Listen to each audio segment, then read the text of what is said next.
Hello friends, ഇന്ന് ഞാനൊരു video ആണ് ചെയ്യണം. ഈ മീൻ കണ്ട, ഞങ്ങൾ ഇന്നലെ ഒരു മീൻ മേടിച്ചു. അതൊരു ഫിഷ് ടാങ്കിൽ ഇടണ മീനാണ്. ആ മീനിന്റെ കളർ പിങ്ക് ആണ്. ആ പിങ്ക് കളർ ഇപ്പൊ ആ മീൻ ചത്ത്.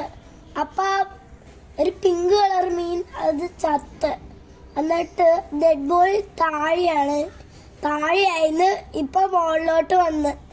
പിന്നെ 2 ദിവസം കഴിഞ്ഞിട്ട് ഈ വെള്ളം കണ്ട പിങ്കായി. അത് എനിക്ക് തോന്നുന്നു ആ മീനില് അവര് പെയിന്റ് അടിച്ചിട്ട് ഇട്ടതാണ്. കുറച്ച് കഴിഞ്ഞപ്പോ അത് ചത്ത്. പിന്നെ കളർ വന്ന്. പിന്നെ ആ മീനിന്റെ ഡെഡ് ബോഡി ഇവിടെ. പിന്നെ മീനിന്റെ ചെറുതായിട്ട് വായും തുറന്നിരിക്കണേന്ന്. നിങ്ങൾക്ക് ഇതിനെ കുറിച്ച് അറിയാമെങ്കിൽ പറയണം.